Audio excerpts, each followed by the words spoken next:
Welcome, everyone. It's great to have you here, and I hope you are excited for the second day of MAXDAYS. I certainly am. So I will share my screen with you and start with today's first session. And I will be talking to you about how to write your thesis with MAXQDA. And my aim with this session is that I would like to provide you with a small capsule of features that you can use for writing a qualitative thesis. And I know that MAXQDA has a row of features, and that can be very, very overwhelming to have the idea that now I have to learn everything at once for my first research project. So my idea was to give you like a short selection that can be helpful and that can give you some orientation of what are the features that are worth trying out for your thesis or for your first research project that you are working on with MAXQDA. In this session, we will follow the idea of a research project. So we will first talk about how you can collect and import your data in MAXQDA. Then we will proceed to talking about developing your research question and hypothesis and how you can connect it to your data. We will talk about data exploration, how you can analyze your thesis material, create interpretations, and then we will finish with reporting. I have a handout prepared for you for this session where you can read more about each step. And I also, for this handout, I also linked a blog article that I think is very helpful that provides you a description of these steps on basis of a real life thesis project. So I would recommend you after this session to go ahead and check out that blog article. So I believe that you can already see my screen, and this is an entirely empty MAXQDA project. All I did is I started a new project and I titled it My Thesis, and that's the scariest part of a new research project when you have the this blank page that you can start populating. And the first step, what we need to do to start our analysis is to collect and then to import this data in MAXQDA. You don't have to import all your data at once. You can also proceed step by step. But before we do so, let's first take a look at the interface. It's in case this is your first time that you see MAXQDA. So the interface is divided into four windows. Very often the fourth window is hidden here on the bottom. So let me just quickly open that up as well. And then we of course have our menu ribbon on the top that could be familiar for you from other software applications as well. And this menu ribbon also follows the idea of a research project. So first it starts by talking about your entire project in the Home tab, and then it proceeds with the import features, ending with our report features, and then the extra add-ons. So in the four windows that I just mentioned, you have in the first window all your documents. This is where we will be able to see a list of our documents after we have imported them. The second window is the document browser. This is where we can read, edit, and analyze our data. This is sort of our reading window here. And the third window contains our codes that are the main analytical categories in MAXQDA, very essential for a lot of qualitative research projects. And the fourth window is the retrieve segments window, and this is where we can find the results of your analysis later on after we have performed the coding. So I will hide that back up again, and let's talk about how to get our data in. You can find various import features here in the import tabs, and it is always a good idea to use the dedicated import features for each document types. So if I would like to start by importing for example, interview data, then it's a good idea to start with this text feature first. If I open it up, it will give me the option to navigate through my computer and I can then proceed and select what is it that I would like to import.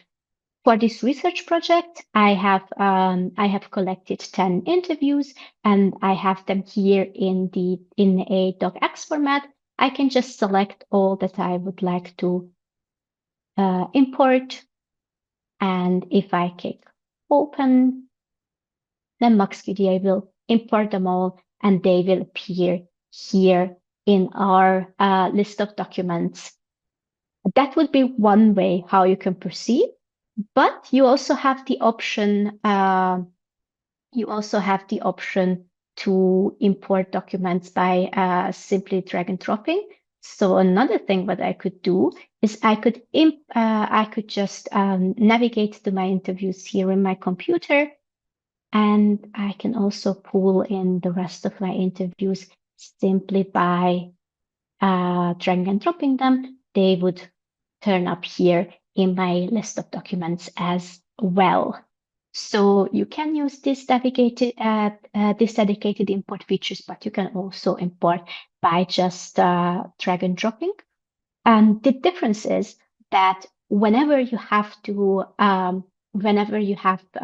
more complex data types and you have to make some decisions, it is generally a good idea to go through the dedicated features, because then it would navigate you through the choices that you can make with the result with a wizard. So, for example, for a case of a survey data, I have a couple of choices what I can make.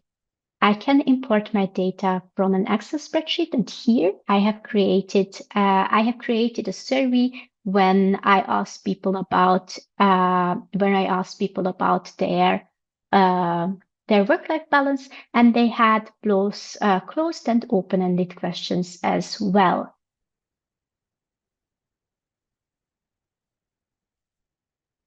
Let me just select the survey questions, and here I can now select in what form I would like to import that. I can create a new document group for them, and I can also decide what are in which form I would like to import the answers to my questions, whether or not they would like to import them as a code or as a variable.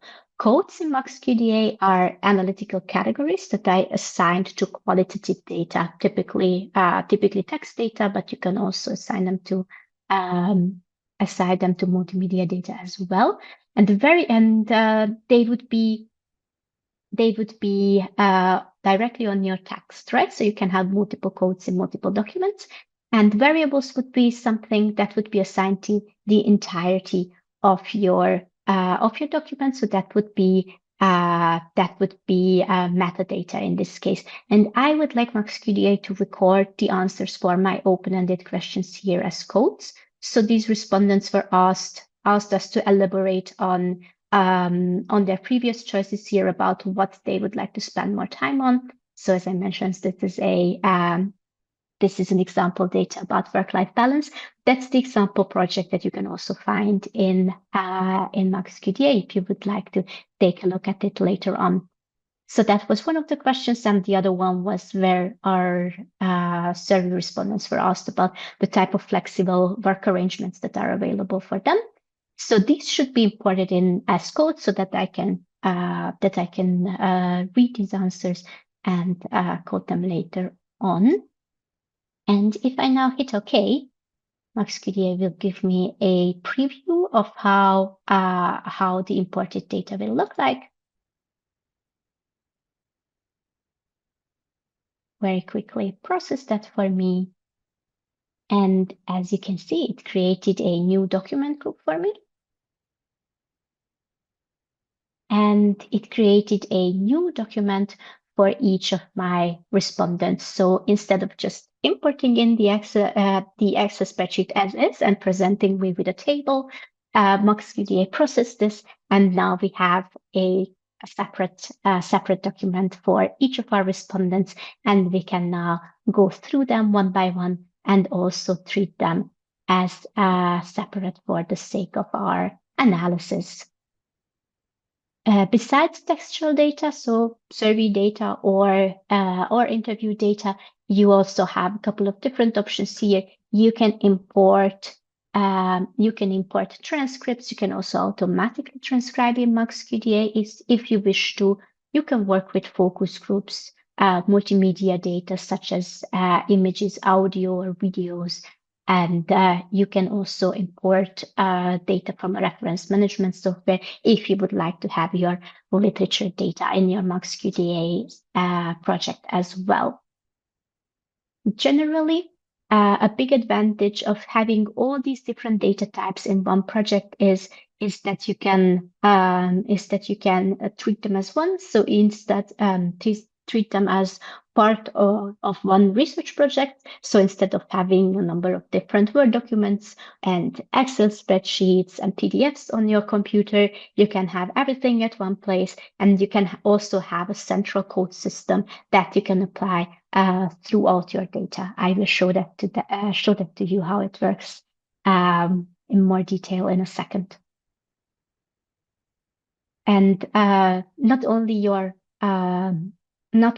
primary data can you have in MAXQDA, but you can also use MAXQDA to collect your own thoughts and to start your own writing, hence the name of this session, how to write your thesis with MAXQDA. And this brings us to the second point, and I would like to tell you more about how you can now connect this data to the research question or the hypothesis that you are developing. And for that, I would recommend you to take a look at the question themes and theories tool that you can find under the tab analysis. And this is sort of a scrapbook in MAXQDA. We call it a worksheet here. And if we create a worksheet, we have the option to define a name, a subject for our study, and to also record our research questions. So let's say that this is about this research project is about work-life balance, and I am particularly interested in how the separation between work and free time would contribute to cognitive well-being. So I think that important topics would be work and free time and cognitive well-being. Of course, I would recommend you to spend some time on it. You probably also have a lot of ideas and thoughts that you gathered already prior to your data collection, and you could now think about how you can frame it in a way that is helpful and that you can refer back to while you are doing your data analysis, so that you never lose track of your one guiding question. You also have the option to create multiple worksheets in MAXQDA. So one tip what I would also give you is to think about breaking down your research question, and instead of working on one big question, you could also separate it and treat it based on sub-questions. So and here we can put on a question that I just mentioned. So how does the separation between work and free time contribute to cognitive well-being? And now MAXQDA would open up this new worksheet for us. And as I mentioned, this is sort of like a scrapbook, and that allows you to gather different project elements that talk to the research question that you just defined. And this also allows you to comment on these elements and start building your thoughts, start developing new ideas. So that would be another advantage of working with MAXQDA instead of diverse documents on your computer, so that you can also connect your ideas to your material all at one place. And I would recommend you to start writing as early and as often as you can. So what you could do, you could add some elements here. So you can add your codes, your segments, and your themes after you have created them. And now also let me show you how you can actually go ahead and create these elements after you have started exploring your data. So let's proceed to step 3, our data exploration. And for that, I will go to one of my interviews that I just imported. And here, Selim, who is a father of 3, is talking to us about how he spends his typical workday, and how he's dividing time between his family and his work. So the first question that he was asked is to describe us his typical workday. Now I have different options what I could do here. I could just, of course, start reading that, read it through, and have a first impression of this interview. I could also proceed with starting my codes, and I could either create codes right at the document, or if I have some ideas in mind, I can also so for example, if I know based on the literature, what is it that I am looking for, I could also create them deductively. So for the case of a deductive code, I would say, well, I assume that here we're going to learn more about childcare.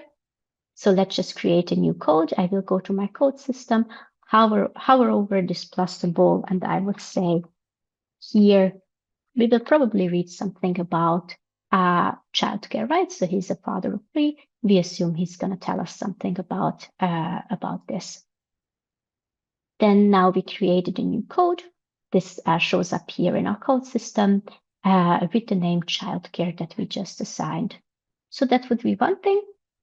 And then we can start reading our text and see, indeed, he's talking about bringing his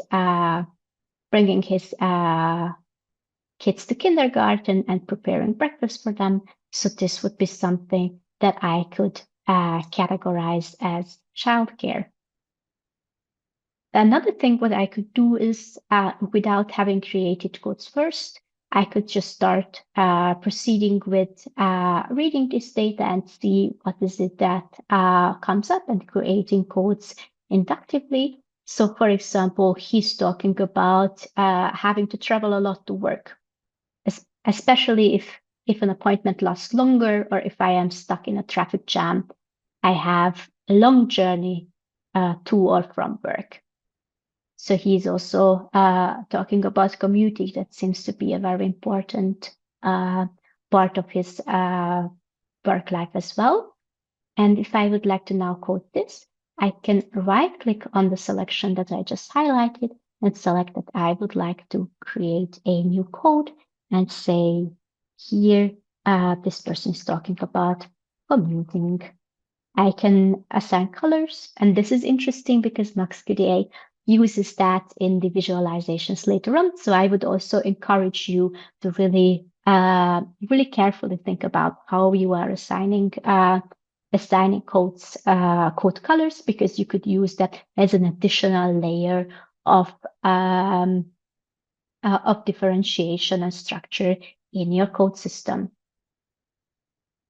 So I would just now select orange, and I would say that everything that has to do with someone's work situation, I will code orange. You also have the option to assign code memos, and memos are something, memos are little notes, little sticky notes that you can assign to different project elements all around your project. And this is also very helpful to record your thoughts and to start developing ideas and start with your writing. But you could also just use it to add, for example, a code definition. If I hit OK, you will see that we now have another code here that is commuting, and this is now assigned to the text that we highlighted. You can not only code a text, but you can also, if you prefer, just add notes. So I can not only have memos on a code, for example, but I could also have memos on a text segment. So I could select that I would like to now take a note on this entire paragraph and say this is an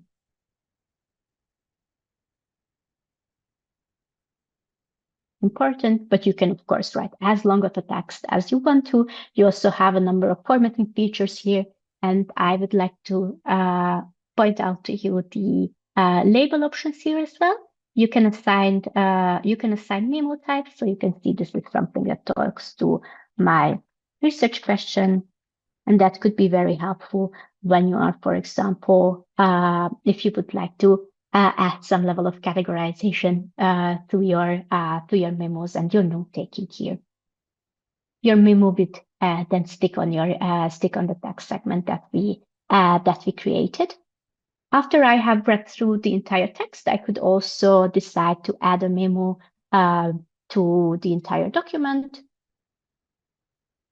So that would be a document memo here for my interview partner, Selim, and I can add my ideas here. Something what you could also do that is new in of course new is that you could also ask AI Assist to create a summary for you. So if you click on this AI Assist symbol right here, summarize document, you could also create a summary with the help of the AI. In this case, I would caution you to think about how you are using the AI and think carefully about what is happening here. So now the AI gave me a summary of what Salim talks about, and think about what would you like to do with this piece of information now. So whether you do it to create like a first impression and think about whether or not you would like to dive deeper into this interview, or whether you would like to use it to juxtapose it with your thoughts that you gathered after the interview. It is always important to be very cautious about how you can evaluate what the AI returns to you. It is, of course, for the sake of thesis writing, not generally advised to just copy paste it and call it a result. I would rather advise you to be aware that the AI is not that the AI doesn't know the true context of your research, and that the AI doesn't know the motivation or the theoretical background that you are planning to do here. So it is always important to just think about how to place this AI information. But you can create summaries for all your documents with the AI as you want to, and you can of course also use the AI chat to ask questions about your document. That would be another way how you can explore your data in MAXQDA. Another thing what you could do to build your code system here in sort of an explorative manner would be that you could work with autocoding. So I know that childcare is going to be something that is important throughout my project. Then I could go and search through my documents and search for segments that people are talking about their child or their children. So if I run this search, I have the option to search through my entire document here and to code it with the code childcare that I have created based on the literature.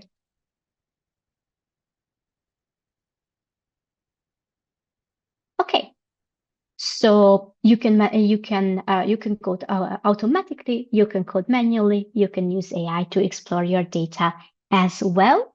And with that, I would like to move on and talk more about analyzing and interpreting your data. And for that, I will switch back to an already populated project. So I would go back to the work-life balance example project. As I said, this is also available to you if you open your MAXQDA that has multiple data types in it and gives you a good overview of how an already populated project would look like. And here, as you can see, I already have a differentiated code system along with my documents. And we can take a look how this fourth window works that I showed you at the beginning. And this is where you can find what you have coded before. So this you can populate with the logic of activation. So let's say I would like to figure out what my interview partner Salim taught me about childcare. I could activate my interview partner Salim, and I could also activate childcare. Then I will have the free coded segments what Salim told me about this topic. If you can also use variables, so your metadata that I mentioned at the beginning to the process of activation. So instead of just selecting the documents manually, I could also say, and you can find this feature here in the Mix Methods tab, that I would like to activate my documents based on variable values. And here, let's say I'm interested in what did those without any children told me about their typical workday. I could select as a condition those without any children. And as you can see here on the sum of my interviews turned purple, so those are the ones without any children. And now I can see what they are telling me about their typical workday. So this is how you can perform searches here in the Retrieve Segments window. You can, of course, also create visualizations.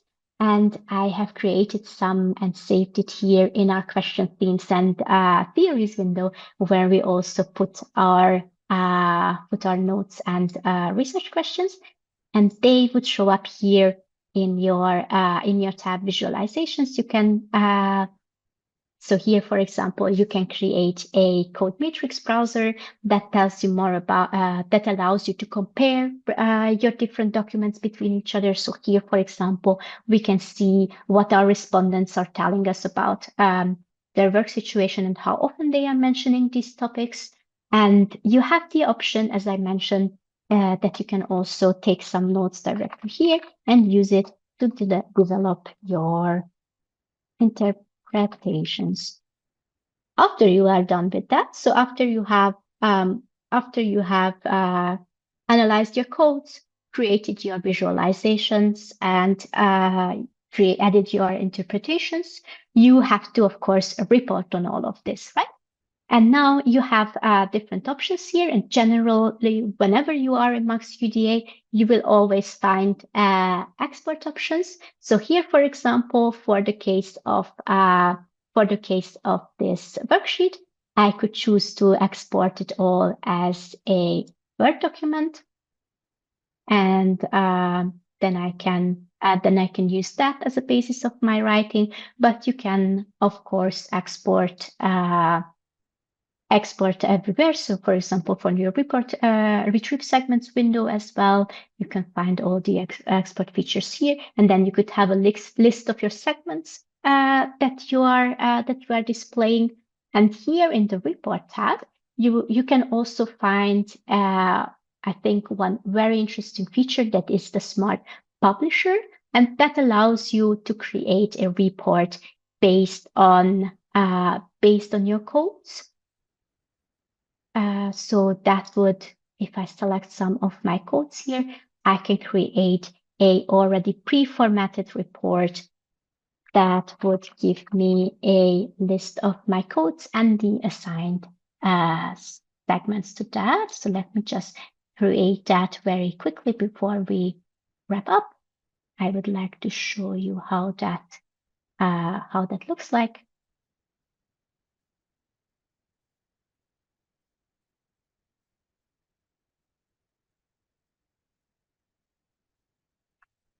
I will just save that with another name so that I can show you how it looks like.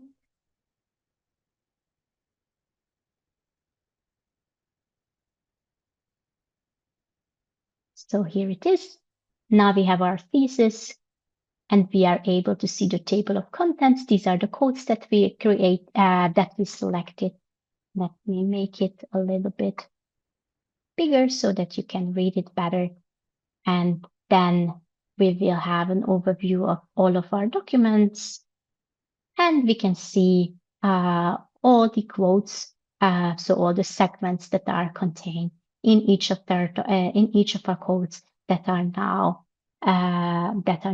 our chapters here. All right.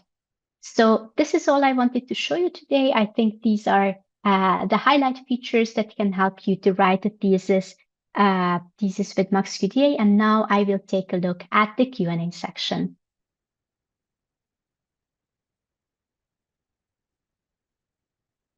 So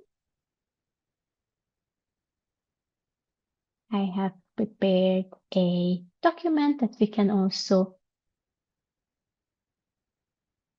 read this together. Let me see if I can move that over to you.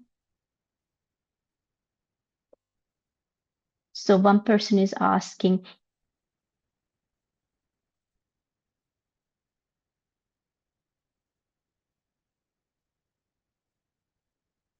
is it better to code and analyze each interview right after it's done, or is it better to have all interviews together as I am having a phenomenological study?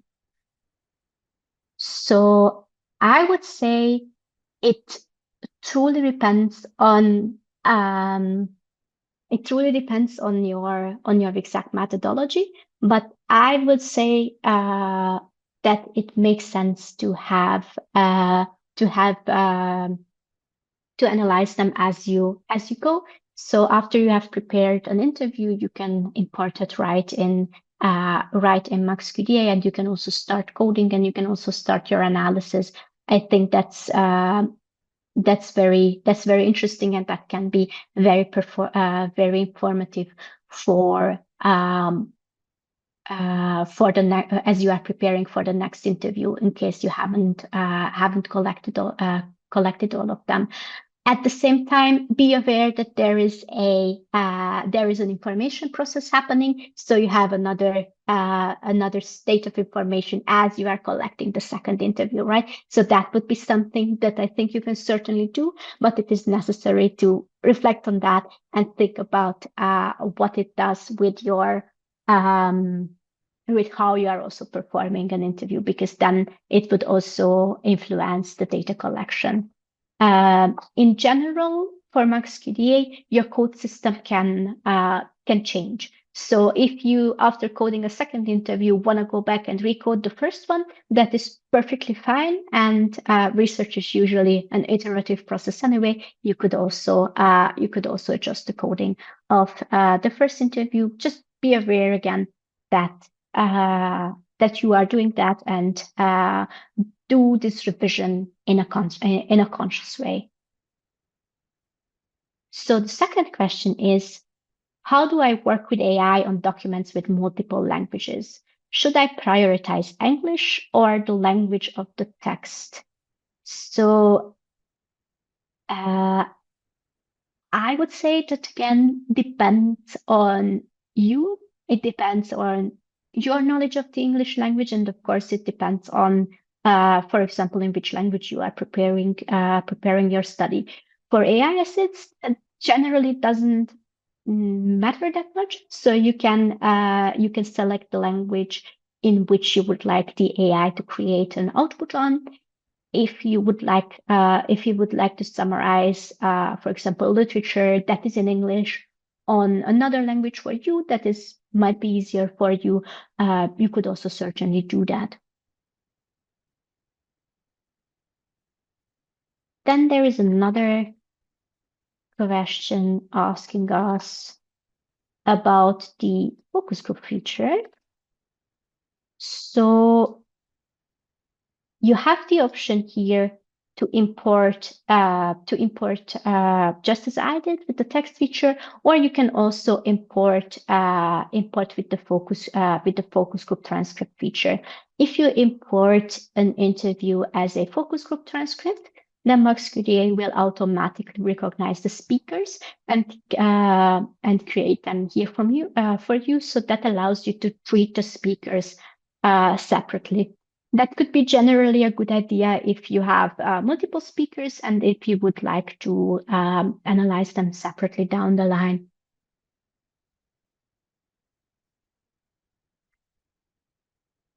Then we have a question about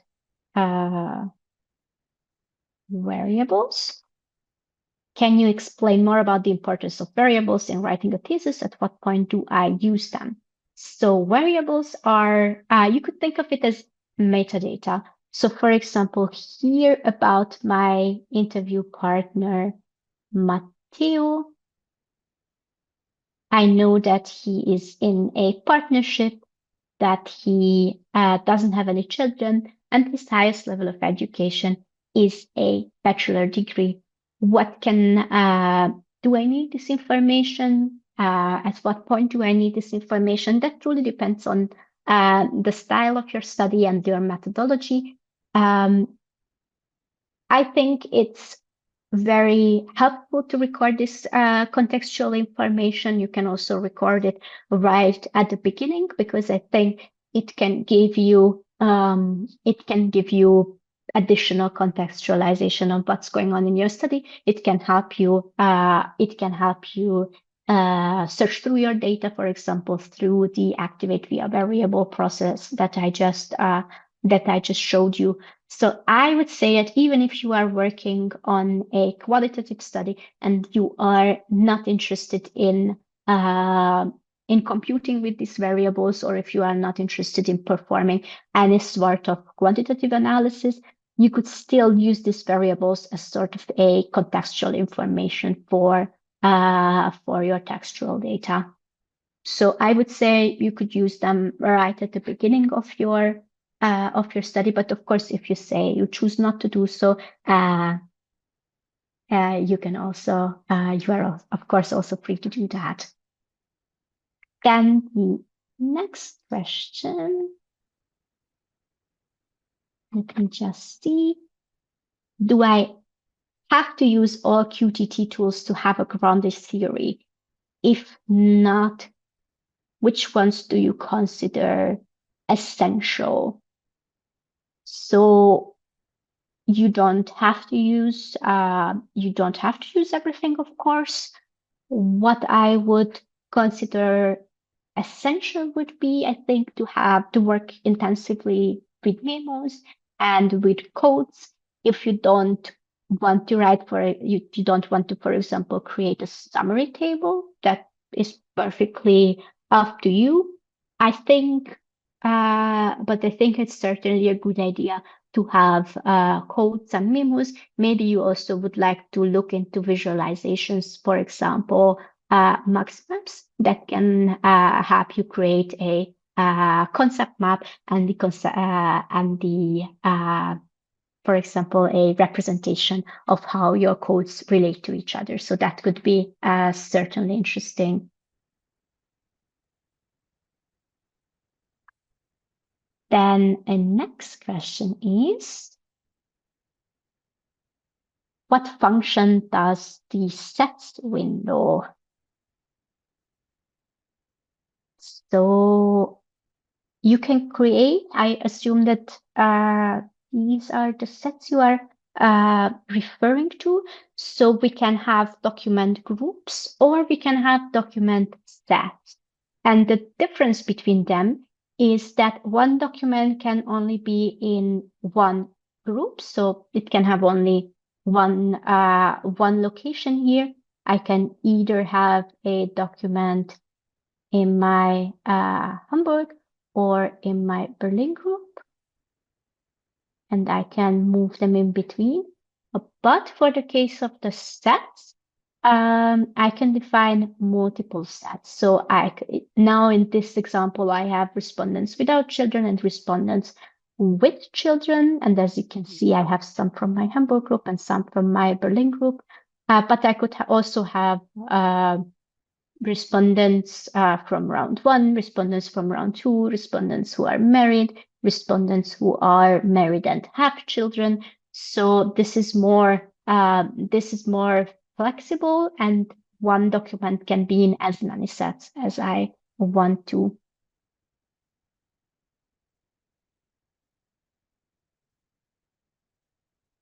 Then a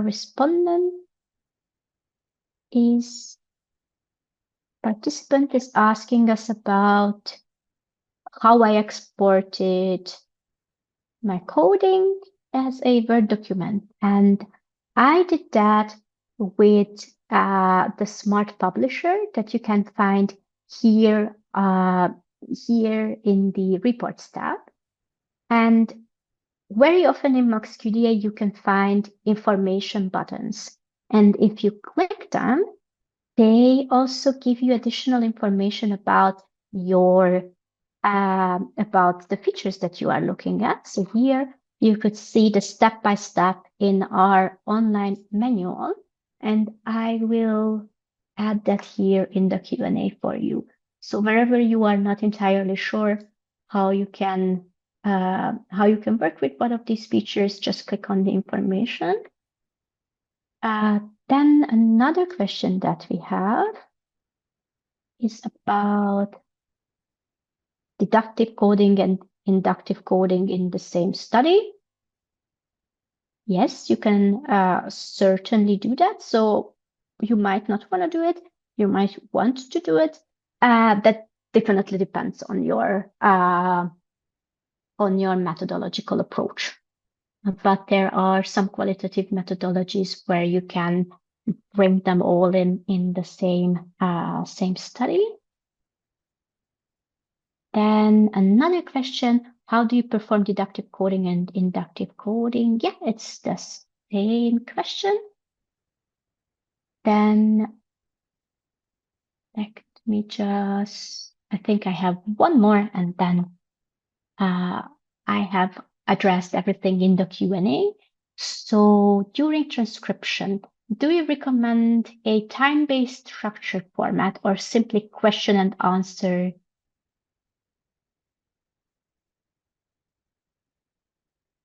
I'm not sure if I understand this question. I'm very sorry. Please write me a private note, so you can also find me in the Zoom interface. Just send me a note there, and then we can clarify your question here. And I think with that, I addressed everything that is in the Q&A. So thank you very much all for coming. It was wonderful to have you all here, and I wish you a lovely time at the rest of the MAX days. Enjoy. Bye bye.